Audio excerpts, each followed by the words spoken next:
Now, a Worcestershire woman who received contaminated blood from the NHS is awaiting the outcome of an inquiry into the scandal today.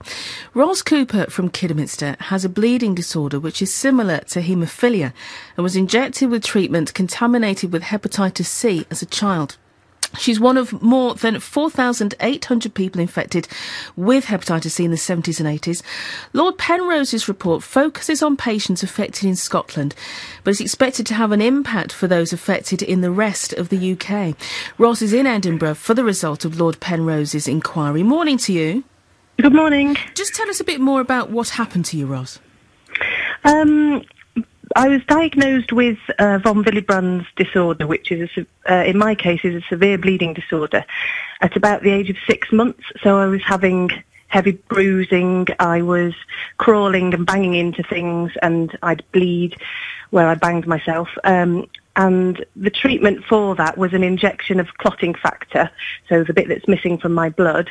And during the 70s, there were warnings being given that this treatment could be contaminated with something at the time was called non-A, non-B hepatitis.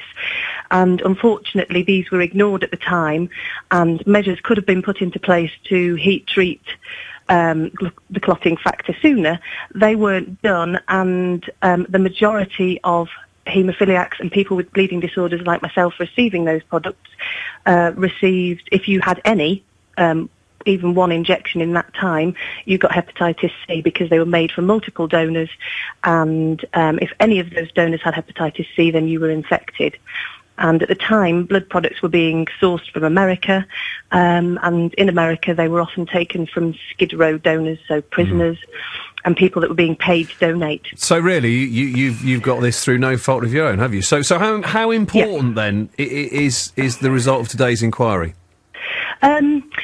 It's actually incredibly important, even though it's a Scottish inquiry with a focus on what happened in Scotland and the Scottish victims. It does have ramifications for the rest of the UK, because what we're hoping to see is recommendations from Lord Penrose that will, in the first place, cause the Scottish Government to act, and that in itself will put pressure on the UK Government to respond. And what we're hoping for is a comprehensive apology that actually acknowledges what happened at the time, and some measures put in place to actually compensate for the damage that's been done to so many of us. Really, because it's blighted your whole life, this, hasn't it? Well, it has, but actually I'm lucky because I didn't get HIV, and I've got a lot of friends who got HIV. The majority of them aren't here anymore. What I think has the most impact is the fact that, as you said, 4,800 of us were infected. Over 2,000 of us have died. There's no accurate figures because it's really difficult to keep those records. But in actual fact, if you look at it in total number of people who've died, I believe it's the 15th highest peacetime disaster in terms of number of deaths. Ros, just give us an idea. What's it like living with hepatitis C? What are the issues that you face? There are multiple issues. One of the things that first affected me was fatigue, and it's very difficult to understand fatigue unless you've been there, but it's kind of all-consuming, where you can't actually lift your head off the back of the sofa, you can't lift your arm to brush your hair, you also get mind fog, cognitive problems. Ultimately, what hepatitis C does is systemic damage to the whole body. You can have all sorts of problems. You can get rheumatoid arthritis, dental issues, eyesight issues. Obviously, it affects the liver. So I know quite a lot of my friends have had cirrhosis of the liver. They've had liver cancer. When I was 20, I saw one of my close friends almost die. He had a liver transplant. And since then, he's actually still going 15 years later. So, I mean, there's so many problems related to this. So, I mean, yes, what's important for the victims then? Just a sort of admission that they made a mistake, or an apology, or is it the money you want? What are you all after, Ros?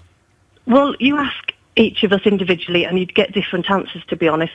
Some people really want an apology. They want it acknowledged that mistakes were made because it's always been denied. Most people want some sort of financial recompense because in many cases, our livelihoods have been taken away from us. Our opportunities to have children, in my case, was not possible. So there are a lot of people in really sticky circumstances, and those are the survivors. There are also widows, widowers, families left behind who are in really tricky situations. And at the minute, the current arrangements that are there just do not work. Okay, we Ros, need something better. Thank you ever so much for talking to us this morning. And no problem, Elliott. We'll bring you the details of that. Obviously, it's today that they're starting the inquiry on that. So the result comes out from Lord Penrose's inquiry. We'll let you know how it pans out here on BBC Hereford Worcester.